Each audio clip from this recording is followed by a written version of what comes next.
To Kobe Bryant, who wore number 8 for half of his career. Mark. Former Laker coach Phil Jackson released this statement, quote, "The crash was a tragedy for multiple families. My heart goes out to Vanessa and the families that lost loved ones. Kobe was a chosen one, special in many ways to many people. Our relationship as coach and player transcended the norm. He went beyond the veil." All right. Yes. Two-time NBA champion Norm Nixon is here, our regular contributor to Slam Dunk, and very, very sad day, Norm. First of all, tell us about how special an athlete and person Kobe Bryant was. Well, as an athlete, I think we all had the opportunity to witness that. I think his work ethic, his tenacity out on the court, we saw it for many, many years at the Staples Center. But for me, I had an opportunity to spend a lot of quality time with him since he's retired. And his whole thing after the game was just helping other people, and particularly young people, the children's books. You saw the way he coached his daughter, how he interacted with his daughters. And for me, that was a different Kobe Bryant, a lot more relaxed. And I tell you, the full impact hasn't really hit me yet today. So it's a tough time. It's a tough time for all of us. One thing that you talked about his daughters. And I saw something, an interview actually on the Jimmy Kimmel Show not too long ago, where he talked about how people would always come up to him and say, "You got to have a boy, you got to have a son to carry on the tradition and the legend." Yeah. And you could see the pride in his face when he talked about how his daughter said, "No, I got it. I got that. Yeah. I got that." He loved and doted on his daughters and raised them up to have the same sort of intensity and professionalism and approach to life that he did. Well, a quick story he told me about his one of his daughters. I can't remember which one. ABC TV in LA. First, yes, good. Hold on just a second. Let me say goodbye to the other person who's also I would love to do a movie, and I'd like to have John Williams do the music, and this person directed and write it. I don't know if I can get this done. And he said his daughter looked at him and said, "Daddy, you always tell us if you want to do something, go after it." And he said at that moment, he went after it. And then he got the Academy Award, but he gave his daughter the credit for doing that. So he was a guy that was really close to his family. And I mean, they called his, I guess his younger daughter, what is, Mama Beta or something? Mambacita. Mambacita, yes. He was so proud. Yeah, I mean, he's just a different guy once he got out of basketball. And I think he was in such a good place. And, you know, and I think, as a lot of people are saying, I guess we have to celebrate the time that we did have and that we did share with him, and not focus so much on his death, but just be appreciative of the time we had to watch him out on the court and the times that we had to watch him with his daughter and how he interacted in that way. We can all learn a lot from that. Absolutely. So many great moments to look back on. You can go on forever with the Mambo moments. 81 points against Toronto, 62 against Dallas in just 3 quarters. Not playing in the 4th quarter, by the way, in an absolute blowout. Kobe closed the curtain on his incredible career in a way that only he could. Against the Utah Jazz, April 13th, 2016. I will never forget the electricity in that building that night. After shaking off some nerves, missing the first 5 shots, Kobe went to work. Shot by shot, he hit. The crowd got louder and louder. Second half, it felt like Game 7 of the NBA Finals, and Kobe was leading the charge to the title. The place was going crazy as his point total was building. 40, then 50, and the roof nearly blew off as he hit 60. And who does that? Only Kobe could provide a farewell of such magnitude. 22 of 50 shooting, 60 points, and he ended his career a farewell to the crowd on the court with Mamba out. I mean, the perfect ending would have been a championship. You know, that's perfect ending to me. You know, but tonight was, trying to go out, playing hard, and try to put on a show as much as I possibly could. And it felt good to be able to do that one last time. Honestly, I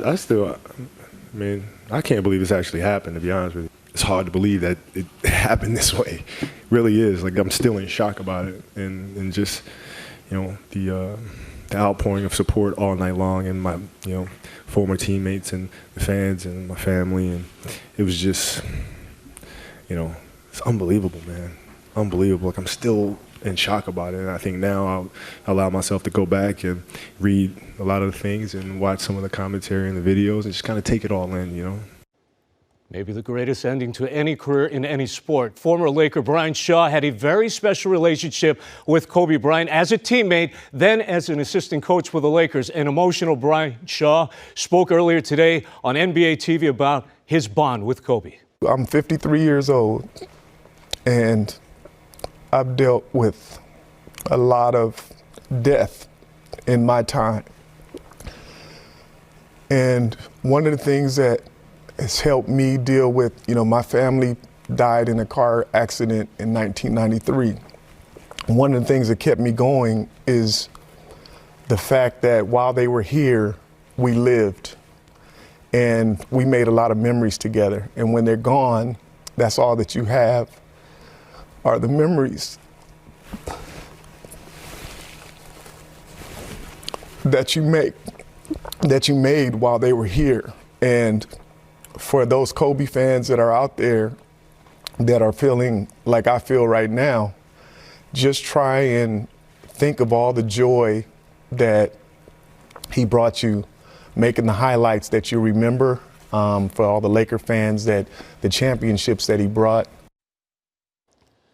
I still can't believe we are here doing this story on this day.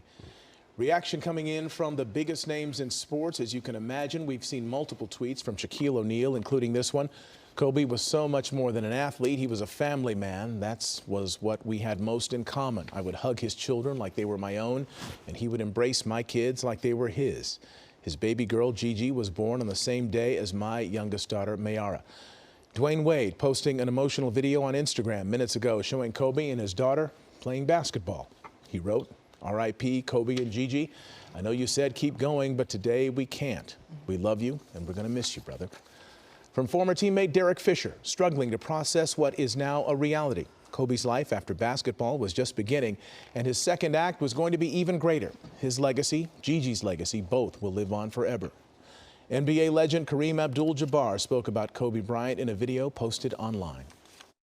To Kobe's family, I want to send my most sincere and heartfelt regrets and prayers, and my thoughts are with you guys. Kobe was an incredible family man. He loved his wife and daughters. He was an incredible athlete and a leader in a lot of ways. He inspired a whole generation of young athletes. He was one of the first ones to leave high school and come into the NBA and do so well, dominating the game and becoming one of the best scorers that the Los Angeles Lakers has ever seen. Just 11 days ago, I spoke to Kobe Bryant for the final time at an MLS youth event at the Bank of California Stadium. He's an investor in Body Armor, which became the official sponsor of the MLS. He gathered with current MLS players to participate in a youth soccer clinic. He grew up playing soccer. As he lived in Italy, he was passionate about the sport. And he made the next phase of his life and his career about investing in the future of children. Before our interview, we shared a hug. We talked about life and his daughter, Gigi. My friend. Awesome. How are you? Good. Good. Family good? Family's great. Good. Your girls are getting big. Man, it happens Ballin'. overnight, man. I thought he would be 17 on Sunday. Oh my goodness, that's awesome. She's playing ball. I see you teaching her a thing or My two. little girl, she's got the fadeaway down pat. I like it. Like you taught it to her, right? Yeah. That's awesome. And to get the kids involved is so important for them to learn those nutritional skills and how important that is and how it translates to their sport. Why is that a point of emphasis today? Well, they're our future. It's important to invest in them. They have dreams, they have ambitions of being a future MLS star. It's important that we invest in them and educate them. There's no amount of hooting and hollering that's going to get them to accomplish their dreams and goals, but it's just patience, it's repetition, and it's guys giving back. I apologize, but he was so kind to me. And the first time I ever met him, I said, thank you so much for taking the time. I couldn't believe who I was speaking to. And he said, Ash, are you kidding me? We watch ABC7 all the time. He embraced others. He loved others. And every time we spoke, he spoke about his family. It was the proudest thing of his entire life. It wasn't basketball. It wasn't the 5 championships. It wasn't the 81-point game. It was his 4 girls and his wife, Vanessa, who he met when she was just 17 years old. He was 21. They fell in love. They got married and created a beautiful family and life together. And we think of all of them and pray for all of them today. All right. Ashley Brewer. Thanks, guys. Thank you. Well, when Kobe left professional basketball, he turned to a new career, show business, and he quickly showed how focused he could be at that by winning Hollywood's top prize, an Oscar. During that time, entertainment reporter George Pinocchio sat down with Kobe Bryant to talk about his second chapter. He joins us in our newsroom with more on that. George? All right, thank you, Mark. During the Oscar luncheon back in 2018, I walked up to Kobe and asked if he'd sit down and talk with me about his animated short film, Dear Basketball. He said he would, and several days later, he kept his word. It was clear to me he loved the new career he had chosen. I love story. I love it. I mean, I wake up every day and this is what I do. Kobe Bryant went from being a champion on the basketball court to shooting for a new career in show business. With the help of animator Glenn Keane, he turned his poem, Dear Basketball, into an animated short film. As a 6-year-old boy, deeply in love with you. I never saw the end of the tunnel. I only saw myself running out of one. Suddenly, Kobe was center court again, but this time the game was Hollywood, and Kobe an MVP in Oscar's animated short category, and a favorite among his peers at the annual Oscar luncheon. It was more special to me than any All-Star game I've ever played in. To be in this new environment and in a place that I never expected to be in a million years. It truly is a beautiful, beautiful feeling. You gave a 6-year-old boy his Laker dream, and I'll always love you for it. My daughters, for example, they're super excited about it because this is something new. And they saw kind of like when I started the process, like this is kind of what I want to do, sort of thing. I was a little nervous, but I didn't know if I could do it. And you know, Gianna and Natalia both were like, okay, well, you tell us all the time to go after your dreams. That's what you say. So get after it. And so when the nominations came out, they were like telling me, they're like, hard work pays off, Dad. Good job, you know what I mean? Love you always, Kobe.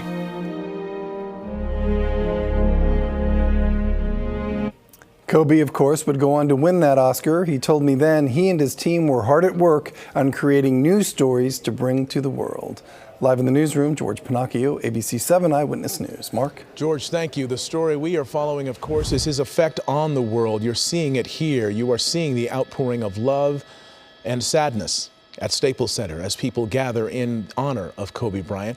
We have Chris Christie overhead in Air 7 HD. Chris? Mark, the city was his, and it's clear that he belonged to this city, and the numbers of people that are showing up here at LA Live, thousands to be sure, are just a microcosm of what we're about to see here. This, of course, the epicenter of mourning right across the street from the Staples Center. This is a memorial which has been growing all day long, and it's not the normal throngs of people that are milling about the courtyard at LA Live. These folks are basically standing still. Many of them walking around lost.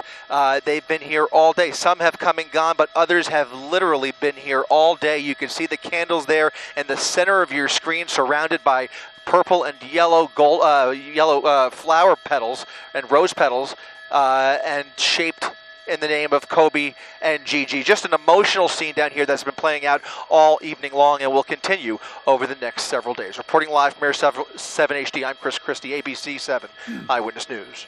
All right, Chris, thank you. I wanted to ask Norm, too. You know, people you don't take for granted a talent like Kobe Bryant, but you get so accustomed to seeing excellence. The odds of someone, so many, millions of people, kids, play basketball and all hope and dream of an NBA career. You know, you're all dreaming of that last shot at the buzzer to win the championship. And the odds of actually getting to that level, the intensity it takes to play professional basketball, and then the intensity it takes to play at that high level. Can you talk about that? Well, number one, you do have to have some talent. Well, obviously, yes, There's of a course. little talent that's involved. But the work ethic, I tell people all the time, when you see anybody that make it into a professional sport, there's a lot of time they spend in gyms by themselves working out by themselves. When other kids were out playing, they were working out. They were lifting weights. You study the game. He was a student of the game. You understand the game from every level. And mentally, you have to be tough. When you're in situations and you have to shoot that last shot, you have to be mentally tough. So guys, train at doing that. If you take thousands and thousands and thousands of shots and you can relax, then you'll make that shot most of the time. But the ability to relax in those situations. The last thing, you have to be willing to be the GOAT. Because when you take that last shot, if you miss it, you come and see Rob on television, oh, he missed his shot tonight. What are we going to do? And the fans, you're the worst thing that ever happened. You make it, you're the best guy that ever played. So you have to be tough mentally. So there's a lot of work that people don't see behind the scenes that creates a guy like a Kobe Bryant. We saw the people that he touched on that live shot above LA Live. Talk about his effect globally. Well, you saw it. You saw it there. He grew up in Italy. He's a big fan of soccer. Those guys respect him because he understands the game. Fluent in Italian. Traveled around. Kobe was a child of the world. Growing up in Italy, being in Philly, being in Los Angeles. So he was an international guy. So he was a little different from most guys. So he brought a different kind of flavor to himself. So he was a lot different. But his play on the court separated him from everybody else. One of the greatest scorer in Lakers history. Nobody scored more points than him there. Kareem scored more points, but he scored more points than anybody in Lakers history. 5 championships, just intense. And look at all the players that weren't his teammates that he consulted and talked to and helped to be better. You look at LeBron, you look at Kyrie Irving, but so his impact was just tremendous. Absolutely. Norm, thank you. The family of Orange Coast Community College baseball coach John Altobelli confirms that he, his wife Carrie, and daughter Alyssa were also killed in that helicopter crash. Altobelli was the longest tenured baseball coach in school history, entering his 24th season as the head coach. His 2 daughters were on the girls' Mambo Club basketball team with Gianna. One of them was on the helicopter. Players gathered on the field at OCC to remember the man known as Coach Alta. Altobelli's brother says he didn't know John was on the helicopter. We have a basketball coach here. A women's coach came here from the Mamba basketball camp, so she knows Kobe. And so I sent her a text message, and I'm like, have you heard anything about Kobe? Not knowing anything about my own brother. And she goes, no, but is your brother okay? And I'm like, why would you ask that? Because I didn't know. John cared so much about his players. You know, he was a hard-charging guy. He was a perfectionist. He pushed all of us. He pushed me in my role as the fundraising director here to help support his team, and he pushed me the same way he pushed the players. But it was about caring for his players and helping them when they came in as high school students to be young men, and not just to be baseball players, but to be people with character. Orange Coast College athletic director released a statement that read in part, John meant so much to not only Orange Coast College, but to baseball. The passion that he put into the game, but more importantly, his athletes, was second to none. He treated them like family. The pylons at LAX are lit up in Laker colors, purple and gold tonight, in memory of Kobe Bryant, his daughter Gianna, and the other victims of this morning's helicopter crash in Calabasas. Airport officials put out a tweet that says, quote, Kobe was in many ways a symbol of Los Angeles, and we join his family, fans, and city in mourning all who were lost tonight. Also in purple and gold tonight, the Ferris wheel at Santa Monica Pier's Pacific Park. Our Jade Hernandez has been speaking with Laker fans all day. Thousands of them have gathered outside Staples Center to mourn and pay tribute. Here's her report. We are at the Staples Plaza, and as you can hear, fans have gathered and they're shouting his name. Behind me, a billboard with the words in loving memory of Kobe Bryant, 1978 to 2020. Thousands of people have gathered here. I want to show you just how many people have decided to come down here and mourn together. People, fans, families that all have jerseys, that all have Laker love with them. Jose Maldonado is one of those fans, and Jose, you're out here. here you have your LA Lakers jersey on. When did you find out about Kobe? This morning, unfortunately. My girlfriend actually, first question is, have you looked at your phone? And of course I said no. She shows me the headline and it's just unbelievable. I didn't want to believe it. So I immediately turned on the news and started flipping channels, and sure enough, you just see it almost on everything. Kobe Bryant appeared on Jimmy Kimmel Live back in 2018 and spoke about his daughter Gianna and how he wanted her to carry on his basketball legacy. Take a listen. Do you think your daughter might want to play in the WNBA? She does, for sure. She does? I mean, this kid, man. Wouldn't that be great? Dude, man, I'm telling you.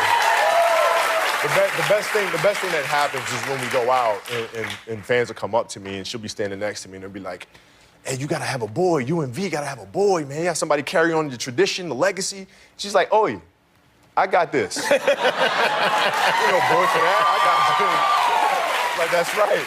Yes, you do. You got this. He was so proud. Jimmy Kimmel tweeted this today after hearing the awful news. He was great, charismatic, and among the hardest working athletes ever. But what impressed me most was how deeply involved Kobe was with his 4 daughters. You can see the full interview with Kobe Bryant on Kimmel on our website, ABC7.com. What an incredible day. Yeah. Well, Norm, we want to thank you for coming on such short notice.